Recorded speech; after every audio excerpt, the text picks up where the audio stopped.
श्री रामचंद्र जी का सांवला शरीर स्वभाव से ही सुंदर है। उसकी शोभा करोड़ों देवों को लजाने वाली है। महावर से युक्त चरण कमल बड़े सुहावने लगते हैं, जिन पर मुनियों के मन रूपी भौरे सदा छाए रहते हैं। पवित्र और मनोहर पीली धोती प्रातः काल के सूर्य और बिजली की ज्योति को हरे लेती है। कमर में सुंदर किंकड़ी और कटी सूत्र हैं। विशाल भुजाओं में सुंदर आभूषण सुशोभित हैं। पीला जनेऊ महान शोभा दे रहा है। हाथ की अंगूठी चित्त को चुरा लेती है। ब्याह के सब साज सजे हुए वे शोभा पा रहे हैं। चौड़ी छाती पर हृदय पहनने के सुंदर आभूषण सुशोभित हैं। पीला दुपट्टा जनेऊ की तरह सुशोभित है, जिसके दोनों छोरों पर मणि और मोती लगे हैं। कमल के समान सुंदर नेत्र हैं। कानों में सुंदर कुंडल हैं और मुख तो सारी सुंदरता का खजाना ही है। सुंदर भौहें और मनोहर नासिका हैं। ललाट पर तिलक तो सुंदरता का घर ही है, जिसमें मंगलमय मोती और मणि गुथे हुए हैं। ऐसा मनोहर मोर माथे पर सोह रहा है। सुंदर मोर में बहुमूल्य मणियां गुथी हुई हैं। सभी अंग चित्त को चुराए लेते हैं। सब नगर की स्त्रियां और देव सुंदरियां दूल्हा को देखकर तिनका तोड़ रही हैं, उनकी बलाइयां ले रही हैं और मणि वस्त्र तथा आभूषण निछावर करके आरती उतार रही और मंगलगान कर रही हैं। देवता फूल बरसा रहे हैं और सूत, मागध तथा भाट सुयश सुना रहे हैं। सुहागिनी स्त्रियां सुख पाकर कुंवर और कुमारियों को कोहबर में लाई और अत्यंत प्रेम से मंगल गीत गा गाकर लौकिक रीति करने लगी। पार्वती जी श्री रामचंद्र जी को वर वधू का परस्पर ग्रास देना सिखाती हैं और सरस्वती जी सीता जी को सिखाती हैं। रनिवास हास विलास के आनंद में मग्न है। श्री राम जी और सीता जी को देख देख कर सभी जन्म का परम फल प्राप्त कर रही हैं। अपने हाथ की मणियों में सुंदर रूप के भंडार श्री रामचंद्र जी की परछाई देख रही हैं। यह देखकर जानकी जी दर्शन में वियोग होने के भय से बाहुरूपी लता को और दृष्टि को हिलाती डुलाती नहीं हैं। उस समय के हंसी खेल और विनोद का आनंद और प्रेम कहा नहीं जा सकता। उसे सखियां ही जानती हैं। तदंतर वर कन्याओं को सब सुंदर सखियां जनवासे को लिवा चली। उस समय नगर और आकाश में जहां सुनिए वहीं आशीर्वाद की ध्वनि सुनाई दे रही है और महान आनंद छाया है। सभी ने प्रसन्न मन से कहा कि सुंदर चारों जोड़ियां चिरंजीवी हों। योगीराज, सिद्ध मुनीश्वर और देवताओं ने प्रभु श्री रामचंद्र जी को देखकर दुंदुभी बजाई और हर्षित होकर फूलों की वर्षा करते हुए तथा जय हो जय हो जय हो कहते हुए अपने अपने लोक को चले। तब सब चारों कुमार बहुओं सहित पिता के पास आए। ऐसा मालूम होता था मानो शोभा, मंगल और आनंद से भरकर जनवासा उमड़ पड़ा हो। फिर बहुत प्रकार की रसोई बनी। जनक जी ने बारातियों को बुला भेजा। राजा दशरथ जी ने पुत्रों सहित गमन किया। अनुपम वस्त्रों के पावड़े पड़ते जाते हैं। आदर के साथ सबके चरण धोए और सबको यथा योग्य पीढ़ों पर बैठाया। तब जनक जी ने अवधपति दशरथ जी के चरण धोए। उनका शील और स्नेह वर्णन नहीं किया जा सकता। फिर श्री रामचंद्र जी के चरण कमलों को धोया, जो श्री शिव जी के हृदय कमल में छिपे रहते हैं। तीनों भाइयों को श्री रामचंद्र जी के ही समान जानकर जनक जी ने उनके भी चरण अपने हाथों से धोए। राजा जनक जी ने सभी को उचित आसन दिए और सब परसने वालों को बुला लिया। आदर के साथ पत्तलें पड़ने लगीं, जो मणियों के पत्तों से सोने की कील लगाकर बनाई गई थी। चतुर और विनीत रसोइये सुंदर, स्वादिष्ट और पवित्र दाल भात और गाय का सुगंधित घी क्षण भर में सबके सामने परस गए। सब लोग पंचकौर करके अर्थात प्राणाय स्वाहा, अपानाय स्वाहा, व्यायनाय स्वाहा, उदानाय स्वाहा और समानाय स्वाहा इन मंत्रों का उच्चारण करते हुए पहले 5 ग्रास लेकर भोजन करने लगे। गाली का गाना सुनकर वे अत्यंत प्रेममग्न हो गए। अनेकों तरह के अमृत के समान स्वादिष्ट पकवान परसे गए, जिनका बखान नहीं हो सकता। चतुर रसोइये नाना प्रकार के व्यंजन परसने लगे। उनका नाम कौन जानता है। 4 प्रकार के चर्व्य, चोष्य, लेह्य, पेय अर्थात चबाकर, चूसकर, चाटकर और पीकर खाने योग्य भोजन की विधि कही गई है। उनमें से एक एक विधि के इतने पदार्थ बने थे जिनका वर्णन नहीं किया जा सकता। 6 रसों के बहुत तरह के सुंदर स्वादिष्ट व्यंजन हैं। एक एक रस के अनगिनती प्रकार के बने हैं। भोजन करते समय पुरुष और स्त्रियों के नाम ले लेकर स्त्रियां मधुर ध्वनि से गाली दे रही हैं। एक समय की सुहावनी गाली शोभित हो रही है। उसे सुनकर समाज सहित राजा दशरथ जी हंस रहे हैं। इस रीति से सभी ने भोजन किया और तब सबको आदर सहित आचमन दिया गया। फिर पान देकर जनक जी ने समाज सहित दशरथ जी का भी पूजन किया। सब राजाओं के सिरमौर चक्रवर्ती श्री दशरथ जी प्रसन्न होकर जनवासे को चले। जनकपुर में नित्य नए मंगल हो रहे हैं। दिन और रात पल के समान बीते जाते हैं। बड़े सवेरे राजाओं के मुकुटमणि दशरथ जी जागे। याचक उनके गुण समूह का गान करने लगे। चारों कुमारों को सुंदर वधुओं सहित देखकर उनके मन में जितना आनंद है वह किस प्रकार कहा जा सकता है। वे प्रातः क्रिया करके गुरु वशिष्ठ जी के पास गए। उनके मन में महान आनंद और प्रेम भरा है।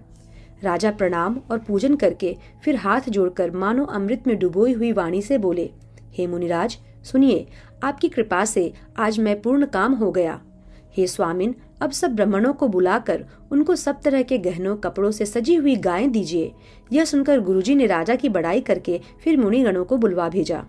तब वामदेव, देवर्षि नारद, वाल्मीकि, जाबाली और विश्वामित्र आदि तपस्वी श्रेष्ठ मुनियों के समूह आए। राजा ने सबको दंडवत प्रणाम किया और प्रेम सहित पूजन करके उन्हें उत्तम आसन दिए। 4 लाख उत्तम गायें मंगवाई जो कामधेनु के समान अच्छे स्वभाव वाली और सुहावनी थी। उन सबको सब प्रकार से गहनों कपड़ों से सजाकर राजा ने प्रसन्न होकर भूदेव ब्राह्मणों को दिया। राजा बहुत तरह से विनती कर रहे हैं कि जगत में मैंने आज ही जीने का लाभ पाया। ब्राह्मणों से आशीर्वाद पाकर राजा आनंदित हुए। फिर याचकों के समूह को बुलवा लिया और सबको उनकी रुचि पूछकर सोना, वस्त्र, मणि, घोड़ा, हाथी और रथ जिसने जो चाहा सो सूर्यकुल को आनंदित करने वाले दशरथ जी ने दिए। वे सब गुणानुवाद गाते और सूर्यकुल के स्वामी की जय हो, जय हो, जय हो कहते हुए चले। इस प्रकार श्री रामचंद्र जी के विवाह का उत्सव हुआ। जिन्हें सहस्त्र मुख हैं, वे शेष जी भी उसका वर्णन नहीं कर सकते। बार बार विश्वामित्र के चरणों में सिर नवाकर राजा कहते हैं, हे मुनिराज, यह सब सुख आपके ही कृपा कटाक्ष का प्रसाद है। राजा दशरथ जी की जनक जी के स्नेह, शील, करनी और ऐश्वर्य की सब प्रकार से सराहना करते हैं। प्रतिदिन उठकर अयोध्या नरेश विदा मांगते हैं, पर जनक जी उन्हें प्रेम से रख लेते हैं। आदर नित्य नया बढ़ता है। प्रतिदिन हजारों प्रकार से मेहमानी होती है। नगर में नित्य नया आनंद और उत्साह रहता है। दशरथ जी का जाना किसी को नहीं सुहाता। इस प्रकार बहुत दिन बीत गए, मानो बाराती स्नेह की रस्सी से बंध गए हैं। तब विश्वामित्र जी ने और शतानंद जी ने जाकर राजा जनक को समझाकर कहा, यद्यपि आप स्नेहवश नहीं छोड़ सकते तो भी वे अब दशरथ जी को आज्ञा दीजिए। हे नाथ, बहुत अच्छा कहकर जनक जी ने मंत्रियों को बुलवाया। वे आए और जय जीव कहकर उनको मस्तक नवाया। जनक जी ने कहा, अयोध्या नाथ चलना चाहते हैं, भीतर रणिवास में खबर कर दो। यह सुनकर मंत्री, ब्राह्मण, सभासद और राजा जनक भी प्रेम के वश हो गए। जनकपुर वासियों ने सुना कि बारात जाएगी, तब वे व्याकुल होकर एक दूसरे से बात पूछने लगे। जाना सत्य है, यह सुनकर सब ऐसे उदास हो गए मानो संध्या के समय कमल सकुचा गए हों। आते समय जहाँ जहाँ बाराती ठहरे थे वहाँ वहाँ बहुत प्रकार का रसोई का सामान भेजा गया। अनेकों प्रकार के मेवे, पकवान और भोजन की सामग्री जो बखानी नहीं जा सकती अगणित बैलों और कहारों पर भर भर कर भेजी गईं। साथ ही जनक जी ने अनेकों सुंदर पलंग भेजी। 1 लाख घोड़े और 25,000 रथ, सब नख से शिखा तक सजाए हुए। 10,000 सजे हुए मतवाले हाथी, जिन्हें देखकर दिशाओं के हाथी भी लजा जाते हैं, गाड़ियों में भर भर कर सोना, वस्त्र और रत्न और भैंस, गाय तथा और भी नाना प्रकार की चीजें दी। इस प्रकार जनक जी ने फिर से अपरिमित दहेज दिया, जो कहा नहीं जा सकता और जिसे देखकर लोकपालों के लोगों की संपदा भी थोड़ी जान पड़ती थी। इस प्रकार सब सामान सजाकर राजा जनक ने अयोध्यापुरी को भेज दिया। बारात चलेगी यह सुनते ही सब रानियां ऐसे विकल हो गईं मानो थोड़े जल में मछलियां छटपटा रही हों। वे बार बार सीता जी को गोद कर लेती हैं और आशीर्वाद देकर सिखावन देती हैं, तुम सदा अपने पति की प्यारी हो, तुम्हारा सुहाग अचल हो, हमारी यही आशीष है। सास, ससुर और गुरु की सेवा करना, पति का रुख देखकर उनकी आज्ञा का पालन करना। सयान सखियां अत्यंत स्नेह के वश कोमल वाणी से स्त्रियों के धर्म सिखलाती हैं। आदर के साथ सब पुत्रियों को स्त्रियों के धर्म समझाकर रानियों ने बार बार उन्हें हृदय से लगाया। माताएं फिर भेंटती और कहती हैं कि ब्रह्मा ने स्त्री जाति को क्यों रचा। उसी समय सूर्यवंश के पताका स्वरूप श्री रामचंद्र जी भाइयों सहित प्रसन्न होकर विदा कराने के लिए जनक जी के महल को चले। स्वभाववश से ही सुंदर चारों भाइयों को देखने के लिए नगर के स्त्री पुरुष दौड़ पड़े। कोई कहता है आज ये जाना चाहते हैं, विदेह ने विदाई का सब सामान तैयार कर लिया है। राजा के चारों पुत्र इन प्यारे मेहमानों के मनोहर रूप को नेत्र भरकर देख लो। हे सयानी, कौन जाने किस पुण्य से विधाता ने इन्हें यहाँ लाकर हमारे नेत्रों का अतिथि किया है। मरने वाला जिस तरह अमृत पा जाए, जन्म का भूखा कल्पवृक्ष पा जाए और नरक में रहने वाला जीव जैसे भगवान के परम पद को प्राप्त हो जाए, हमारे लिए इनके दर्शन वैसे ही हैं। श्री रामचंद्र जी की शोभा को निरख कर हृदय में धर लो, अपने मन को सांप और इनकी मूर्ति को मणि बना लो। इस प्रकार सबको नेत्रों का फल देते हुए सब राजकुमार राजमहल में आए। रूप के समुद्र सब भाइयों को देखकर सारा रनिवास हर्षित हो उठा। सासुएं महान प्रसन्न मन से निछावर और आरती करती हैं। श्री रामचंद्र जी की छवि देखकर वे प्रेम में अत्यंत मग्न हो गईं और प्रेम के विशेष वश होकर बार बार चरणों लगीं। हृदय में प्रीति छा गई, इससे लज्जा नहीं रह गई। उनके स्वाभाविक स्नेह का वर्णन किस तरह किया जा सकता है। उन्होंने भाइयों सहित श्री राम जी को उपटन करके स्नान कराया और बड़े प्रेम से षटरस भोजन कराया। सुअवसर जानकर श्री रामचंद्र जी शील, स्नेह और संकोच भरी वाणी से बोले, महाराज अयोध्यापुरी को चलना चाहते हैं। उन्होंने हमें विदा होने के लिए यहाँ भेजा है। हे माता, प्रसन्न मन से आज्ञा दीजिए और हमें अपने बालक जानकर सदा स्नेह बनाए रखिएगा। इन वचनों को सुनते ही रनिवास उदास हो गया। सासुएं प्रेमवश बोल नहीं सकती। उन्होंने सब कुमारियों को हृदय से लगा लिया और उनके पतियों को सौंपकर बहुत विनती करके उन्होंने सीता जी को श्री रामचंद्र जी को समर्पित किया और हाथ जोड़कर बार बार कहा, हे तात, हे सुजान, मैं बलि जाती हूँ। तुमको सबकी गति मालूम है। परिवार को, पूर्ववासियों को, मुझको और राजा को सीता प्राणों के समान प्रिय है, ऐसा जानिएगा। हे तुलसी के स्वामी, इसके शील और स्नेह को देखकर इसे अपनी दासी करके मानिएगा। तुम पूर्णकाम हो, सुजान शिरोमणि हो और भाव प्रिय हो। हे राम, तुम भक्तों के गुणों को ग्रहण करने वाले, दोषों को नाश करने वाले और दया के धाम हो। ऐसा कहकर रानी चरणों को पकड़कर रह गई, मानो उनकी वाणी प्रेम रूपी दलदल में समा गई हो। स्नेह से सनी हुई श्रेष्ठ वाणी सुनकर श्री रामचंद्र जी ने सास का बहुत प्रकार से सम्मान किया। तब श्री रामचंद्र जी ने हाथ जोड़कर विदा मांगते हुए बार बार प्रणाम किया। आशीर्वाद पाकर और फिर सिर नवाकर भाइयों सहित श्री रघुनाथ जी चले। श्री रामचंद्र की सुंदर मधुर मूर्ति को हृदय में लाकर सब रानियां स्नेह से शिथिल हो गईं। फिर धीरज धारण करके कुमारियों को बुलाकर माताएं बारंबार उन्हें गले लगाकर भेंटने लगी। पुत्रियों को पहुंचाती हैं, फिर लौटकर मिलती हैं। परस्पर में कुछ थोड़ी प्रीति नहीं बढ़ी। बार बार मिलती हुई माताओं को सखियों ने अलग कर दिया, जैसे हाल की ब्याही हुई गाय को कोई उसके बालक बछड़े या बछिया से अलग कर दे। सब स्त्री पुरुष और सखियों सहित सारा रनिवास प्रेम के विशेष वश हो रहा।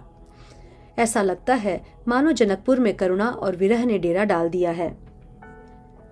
जानकी जी ने जिन तोता और मैना को पाल पोसकर बड़ा किया था और सोने के पिंजरों में रखकर पढ़ाया था, वे व्याकुल होकर कह रहे हैं, वैदेही कहाँ है?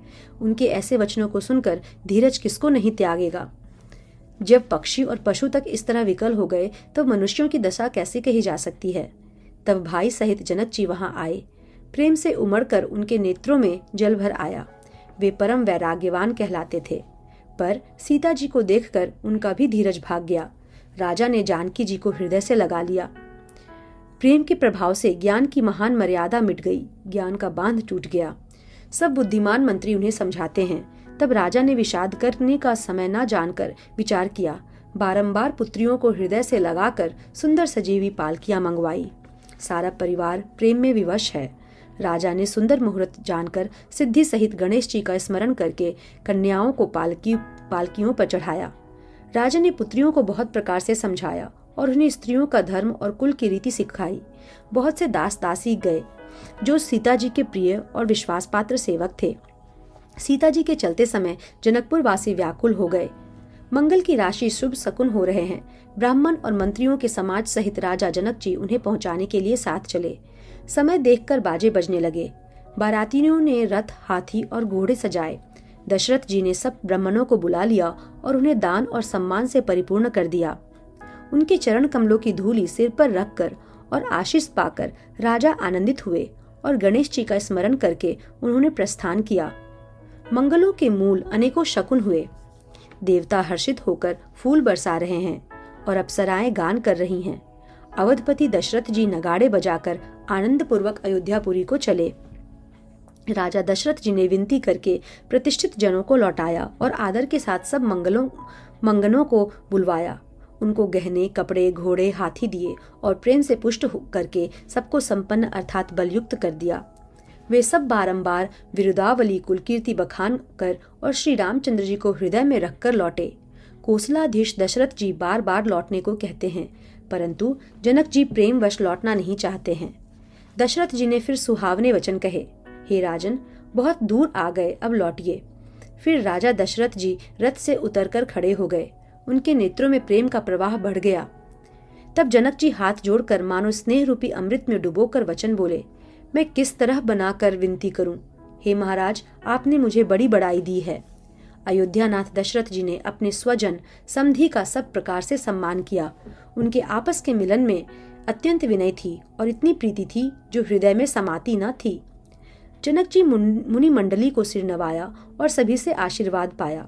फिर आदर के साथ वे रूप, शील और गुणों के निधान सब भाइयों से अपने दामादों से मिले और सुंदर कमल के समान हाथों को जोड़कर ऐसे वचन बोले जो मानो प्रेम से ही जन्मे हों। हे राम जी, मैं किस प्रकार आपकी प्रशंसा करूं? आप मुनियों और महादेव के मनरूपी मान सरोवर के हंस हैं। योगी लोग जिनके लिए क्रोध, मोह, ममता और मद को त्याग कर योग साधन करते हैं, जो सर्वव्यापक ब्रह्म, अव्यक्त, अविनाशी, चिदानंद, निर्गुण और गुणों की राशि हैं, जिनको मन सहित वाणी नहीं जानती और सब जिनका अनुमान ही करते हैं, कोई तर्कना नहीं कर सकते, जिनकी महिमा को वेद नेति कहकर वर्णन करता है, जो सच्चिदानंद तीनों कालों में एक रस रहते हैं, वे ही समस्त सुखों के मूल मेरे नेत्रों के विषय हुए। ईश्वर के अनुकूल होने पर जगत में जीव को सब लाभ ही लाभ है। आपने मुझे सभी प्रकार से बड़ाई दी और अपना जन जानकर अपना लिया। यदि 10,000 सरस्वती और शेष हों और करोड़ों कल्पों तक गणना करते रहें तो भी हे रघुनाथ जी सुनिए, मेरे सौभाग्य और आपके गुणों की कथा कहकर समाप्ति नहीं की जा सकती। मैं जो कुछ कह रहा हूँ वह अपने इस एक ही बल पर कि आप अत्यंत थोड़े प्रेम से प्रसन्न हो जाते हैं। मैं बार बार हाथ जोड़कर यह मांगता हूँ कि मेरा मन भूल कर भी आपके चरणों को न छोड़े। जनक जी के श्रेष्ठ वचनों को सुनकर जो मानो प्रेम से पुष्ट किए हुए थे, पूर्ण काम श्री रामचंद्र जी संतुष्ट हुए। उन्होंने सुंदर विनती करके पिता दशरथ जी, गुरु विश्वामित्र जी और कुल गुरु वशिष्ठ जी के समान जानकर ससुर जनक जी का सम्मान किया। फिर जनक जी ने भरत जी से विनती की और प्रेम के साथ मिलकर फिर उन्हें आशीर्वाद दिया। फिर राजा ने लक्ष्मण जी और शत्रुघ्न जी से मिलकर उन्हें आशीर्वाद दिया। वे परस्पर प्रेम के वश होकर बार बार आपस में सिर नवाने लगे। जनक जी की बार बार विनती और बड़ाई करके श्री रघुनाथ जी सब भाइयों के साथ चले। जनक जी ने जाकर विश्वामित्र जी के चरण पकड़ लिए और उनके चरणों की रज को सिर और नेत्रों में लगाया। उन्होंने कहा, हे मुनीश्वर सुनिए, आपके सुंदर दर्शन से कुछ भी दुर्लभ नहीं है। मेरे मन में ऐसा विश्वास है जो सुख और सुयश लोकपाल चाहते हैं, परंतु असंभव समझकर जिसका मनोरथ करते हुए सकुचाते हैं। हे स्वामी, वही सुख और सुयश मुझे सुलभ हो गया। सारी सिद्धियां आपके दर्शनों की अनुगामिनी अर्थात पीछे पीछे चलने वाली हैं। इस प्रकार बार बार विनती की और सिर नवाकर तथा उनके आशीर्वाद पाकर राजा जनक लौटे। डंका बजाकर बारात चली। छोटे बड़े सभी समुदाय प्रसन्न हैं। रास्ते के गांव के स्त्री पुरुष श्री रामचंद्र जी को देखकर नेत्रों का फल पाकर सुखी होते हैं। बीच बीच में सुंदर मुकाम करती हुई तथा मार्ग के लोगों को सुख देती हुई वह बारात पवित्र दिन में अयोध्यापुरी के समीप आ पहुंची। नगाड़ों पर चोटें पड़ने लगी, सुंदर ढोल बजने लगे। भेरी और शंख की बड़ी आवाज हो रही है। हाथी घोड़े गरज रहे हैं। विशेष शब्द करने वाली झांझें, सुहावनी डफलियां तथा रसीले राग से शहनाइयां बज रही हैं। बारात को आती हुई सुनकर नगर निवासी प्रसन्न हो गए। सबके शरीरों पर पुलकावली छा गई। सबने अपने अपने सुंदर घरों, बाजारों, गलियों, चौराहों और नगर के द्वारों को सजाया। सारी गलियां अरगज से सिंचाई गई। जहां तहां सुंदर चौक पुराए गए। तोरणों, ध्वजा पताकाओं और मंडपों से बाजार ऐसा सजा कि जिसका वर्णन नहीं किया जा सकता। फल सहित सुपारी, केला, आम, मौलसिरी, कदम्ब और तमाल के वृक्ष लगाए गए। वे लगे हुए सुंदर वृक्ष फलों के भार से पृथ्वी को छू रहे हैं। उनके मणियों के थाले बड़ी सुंदर कारीगरी से बनाए गए हैं। अनेक प्रकार के मंगल कलश घर घर सजाकर बनाए गए हैं। श्री रघुनाथ जी की पूरी अयोध्या को देखकर ब्रह्मा आदि सब देवता सिहाते हैं। उस समय राजमहल शोभित हो रहा था। उसकी रचना देखकर कामदेव का भी मन मोहित हो जाता था। मंगल, शकुन, मनोहरता, रिद्धि सिद्धि, सुख, सुहावनी संपत्ति और सब प्रकार के उत्साह मानो सहज सुंदर शरीर धर धर कर दशरथ जी के घर में छाए हैं। श्री रामचंद्र जी और सीता जी के दर्शनों के लिए भला कहिए किसे लालसा ना होगी। सुहागिनी स्त्रियां झुंड की झुंड मिलकर चलीं, जो अपनी छवि से कामदेव की स्त्री रतिका भी निरादर कर रही हैं। सभी सुंदर मंगल द्रव्य एवं आरती सजाए हुए गा रही हैं, मानो सरस्वती जी ही बहुत से वेश धारण किए गा रही हों। राजमहल में आनंद के मारे शोर मच रहा है। उस समय का और सुख का वर्णन नहीं किया जा सकता। कौशल्या जी आदि श्री रामचंद्र जी की सब माताएं प्रेम के विशेष वश होने से शरीर की सुध भूल गई हैं। गणेश जी और त्रिपुरारी शिव जी का पूजन करके उन्होंने ब्राह्मणों को बहुत सा दान दिया। वे ऐसी परम प्रसन्न हुई मानो अत्यंत दरिद्री चारों पदार्थ पा गया हो। सुख और महान आनंद से विवश होने के कारण सब माताओं के शरीर शिथिल हो गए हैं। उनके चरण चलते नहीं हैं। श्री रामचंद्र जी के दर्शनों के लिए वे अत्यंत अनुराग में भरकर परछन का सब सामान सजाने लगी। अनेकों प्रकार के बाजे बजते थे। सुमित्रा जी ने आनंद पूर्वक मंगल साज सजाए। हल्दी, दूब, दही, पत्ते, फूल, पान और सुपारी आदि मंगल की मूल वस्तुएं तथा अक्षत, अंकुए, गोरोचन, लावा और तुलसी की सुंदर मंजरियां सुशोभित हैं। नाना रंगों से चित्रित किए हुए सहज सुहावने सुवर्ण के कलश ऐसे मालूम होते हैं मानो कामदेव के पक्षियों ने घोंसले बनाए हों। शकुन की सुगंधित वस्तुएं बखानी नहीं जा सकती। सब रानियां संपूर्ण मंगल साज सज रही हैं। बहुत प्रकार की आरती बनाकर वे आनंदित हुई सुंदर मंगल गान कर रही हैं। सोने के थालों को मांगलिक वस्तुओं से भरकर अपने कमल के समान हाथों में लिए हुए माताएं आनंदित होकर परछन करने चलीं। उनके शरीर पुलकावली से छा गए हैं। धूप के धुएं से आकाश ऐसा काला हो गया है मानो सावन के बादल घुमर घुमर कर छा गए हों। देवता कल्प वृक्ष के फूलों की मालाएं बरसा रहे हैं। वे ऐसी लगती हैं मानो बगलों की पाती मन को अपनी ओर खींच रही हो। सुंदर मणियों से बने बंधनवार ऐसे मालूम होते हैं मानो इंद्रधनुष सजाए हों। अटारियों पर सुंदर और चपल स्त्रियां प्रकट होती और छिप जाती हैं। वे ऐसी जान पड़ती हैं मानो बिजलियां चमक रही हों। नगाड़ों की ध्वनि मानो बादलों की घोर गर्जना है। याचकगण, पपीहे, मेढक और मोर हैं। देवता पवित्र सुगंध रूपी जल बरसा रहे हैं, जिससे खेती के समान नगर के सब स्त्री पुरुष सुखी हो रहे हैं। प्रवेश का समय जानकर गुरु वशिष्ठ जी ने आज्ञा दी। तब रघुकुल मणि महाराज दशरथ जी ने शिव जी, पार्वती जी और गणेश जी का स्मरण करके समाज सहित आनंदित होकर नगर में प्रवेश किया। शकुन हो रहे हैं। देवता दुंदुभी बजा बजाकर फूल बरसा रहे हैं। देवताओं की स्त्रियां आनंदित होकर सुंदर मंगल गीत गा गा कर नाच रही हैं। मागध, सूत, भाट और चतुर नट तीनों लोकों के उजागर श्री रामचंद्र जी का यश गा रहे हैं। जय ध्वनि तथा वेद की निर्मल श्रेष्ठ वाणी सुंदर मंगल से सनी हुई दसों दिशाओं में सुनाई पड़ रही हैं। बहुत से बाजे बजने लगे। आकाश में देवता और नगर में लोग सब प्रेम में मग्न हैं। बाराती ऐसे बने ठने हैं कि उनका वर्णन नहीं हो सकता। परम आनंदित हैं। सुख उनके मन में समाता नहीं है।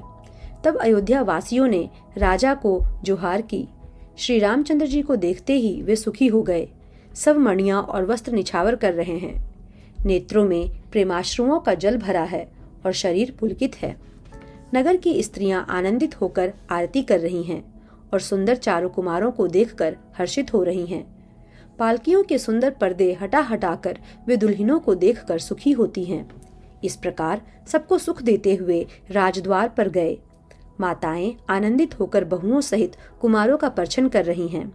वे बार बार आरती कर रही हैं। उस प्रेम और महान आनंद को कौन कह सकता है।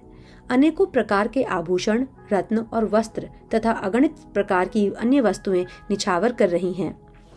बहुओं सहित चारों पुत्रों को देखकर माताएं परमानंद में मग्न हो गई हैं। सीता जी और श्री राम की छवि को बार बार देखकर वे जगत में अपने जीवन को सफल मानकर आनंदित हो रही हैं।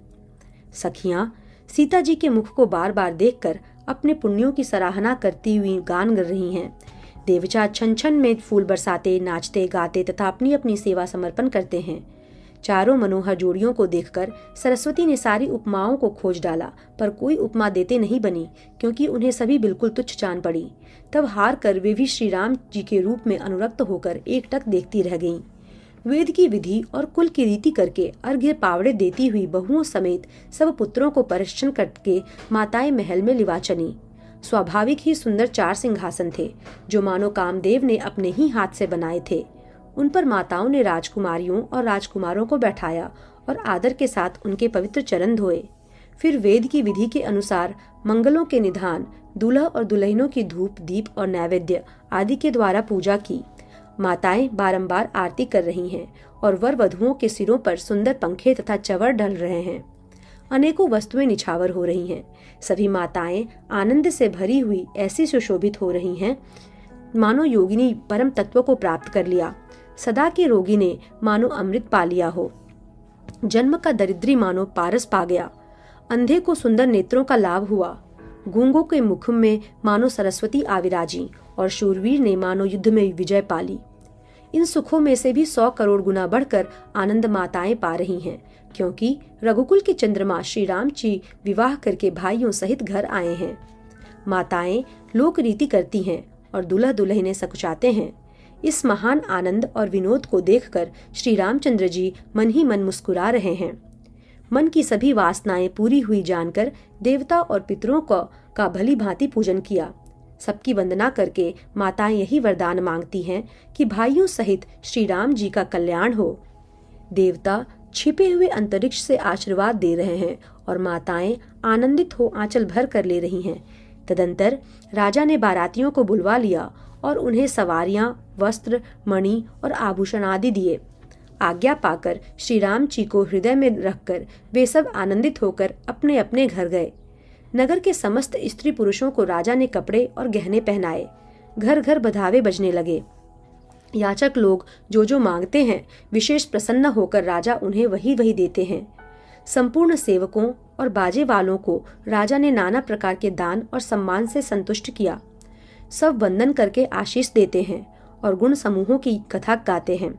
तब गुरु और ब्राह्मणों सहित राजा दशरथ जी ने महल में गमन किया।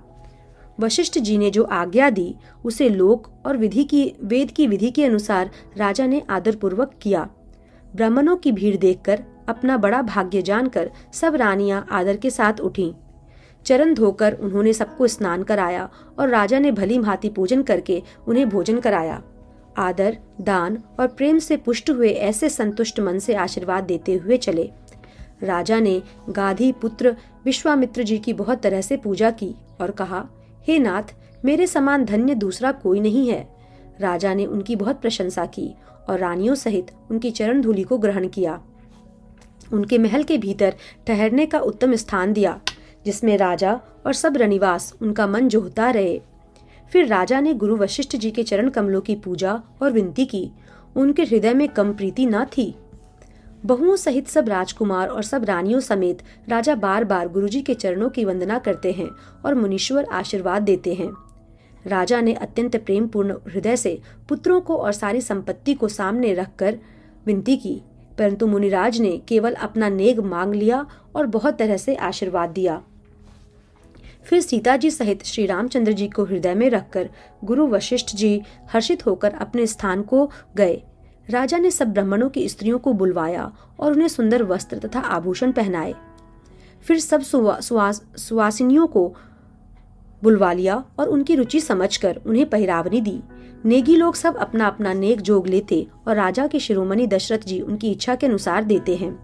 जिन मेहमानों को प्रिय और पूजनीय जाना, उनका राजा ने भली भांति सम्मान किया।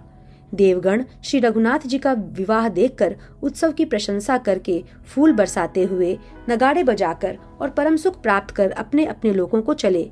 वे एक दूसरे से श्री राम जी का यश कहते जाते हैं। हृदय में प्रेम समाता नहीं। सब प्रकार से सबका प्रेम पूर्वक भली भांति आदर सत्कार कर लेने पर राजा दशरथ जी के हृदय में पूर्ण उत्साह भर गया। जहाँ रनिवास था वे वहां पधारे और बहुओं समेत उन्होंने कुमारों को देखा। राजा ने आनंद सहित पुत्रों को गोद में ले लिया। उस समय राजा को जितना सुख हुआ उसे कौन कह सकता है। फिर पुत्र वधुओं को प्रेम सहित गोद में बैठाकर बार बार हृदय में हर्षित होकर उन्होंने उनका दुलार किया। यह समाज देखकर रनिवास प्रसन्न हो गया। सबके हृदय में आनंद ने निवास कर लिया। तब राजा ने जिस तरह विवाह हुआ था वह सब कहा। उसे सुनकर सब किसी को हर्ष होता है। राजा जनक के गुण, शील, महत्व, प्रीति की रीति और सुहावनी संपत्ति का वर्णन राजा ने भाट की तरह बहुत प्रकार से किया। जनक जी की करनी सुनकर सब रानियां बहुत प्रसन्न हुईं। पुत्रों सहित स्नान करके राजा ने ब्राह्मण, गुरु और कुटुंबियों को बुलाकर अनेक प्रकार के भोजन किए। यह सब करते करते 5 घड़ी रात बीत गई।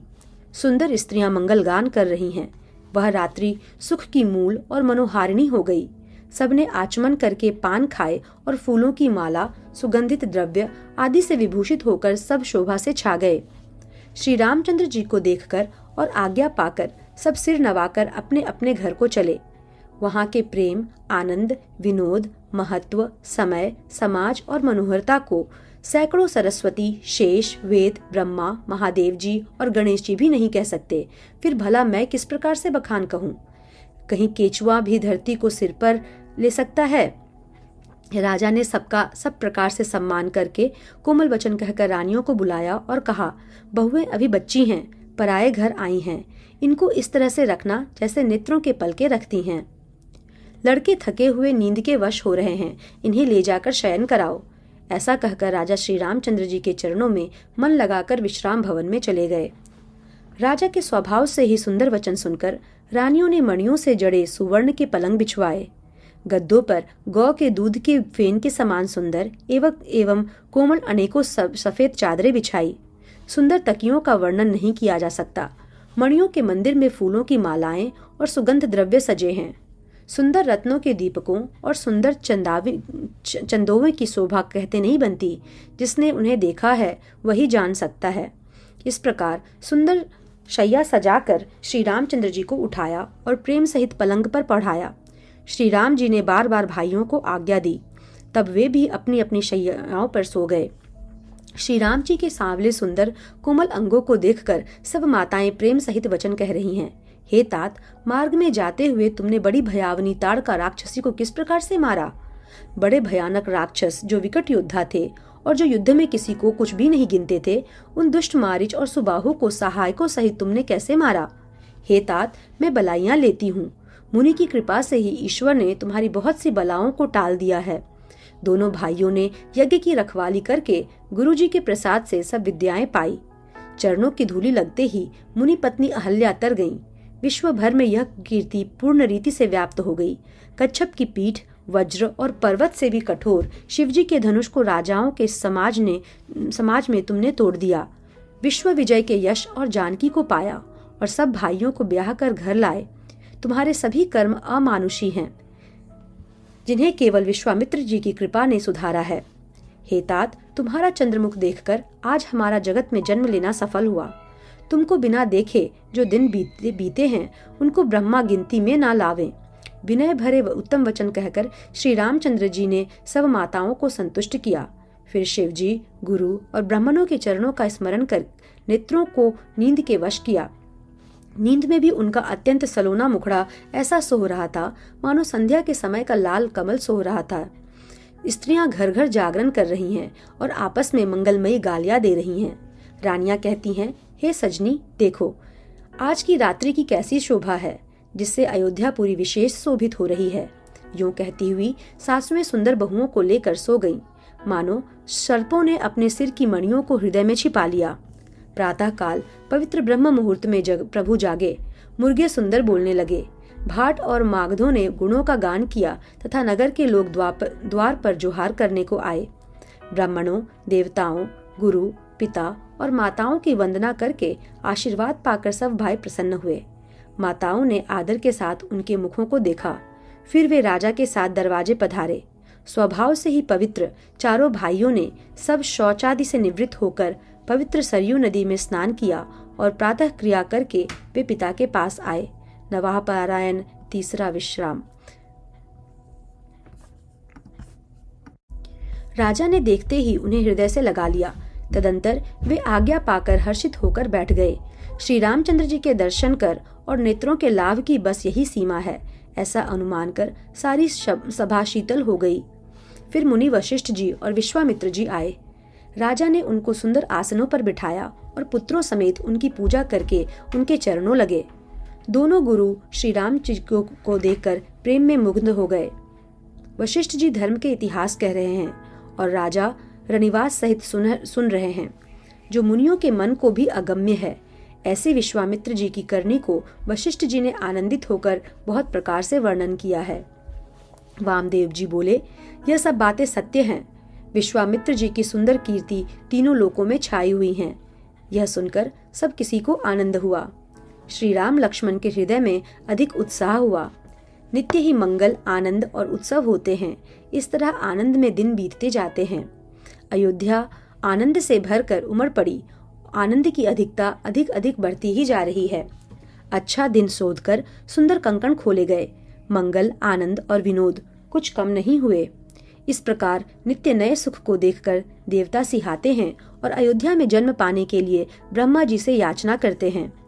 विश्वामित्र जी नित्य ही चलना चाहते हैं, पर रामचंद्र जी के स्नेह और विनयवश रह जाते हैं। दिनों दिन राजा का 100 गुना प्रेम देखकर महामुनिराज विश्वामित्र जी उनकी सराहना करते हैं। अंत में जब विश्वामित्र जी ने विदा मांगी, तब राजा प्रेम मग्न हो गए और पुत्रों सहित आगे खड़े हो गए। वे बोले, हे नाथ, यह सारी संपदा आपकी ही है।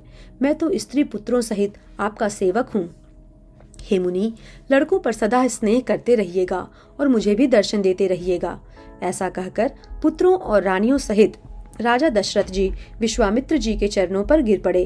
प्रेम विह्वल हो जाने के कारण उनके मुख से बात नहीं निकलती। ब्राह्मण विश्वामित्र जी ने बहुत प्रकार से आशीर्वाद दिए और वे चल पड़े। प्रीति की रीति कहीं नहीं जाती। सब भाइयों को साथ लेकर श्री राम जी प्रेम के साथ उन्हें पहुंचाकर और आज्ञा पाकर लौटे। गाधी कुल के चंद्रमा विश्वामित्र जी ने बड़े हर्ष के साथ श्री रामचंद्र जी के रूप, राजा दशरथ की भक्ति, चारों भाइयों के विवाह और सबके उत्साह और आनंद को मन ही मन सराहते जाते हैं। वामदेव जी और रघुकुल के गुरु ज्ञानी वशिष्ठ जी ने फिर विश्वामित्र की कथा बखान कर कही।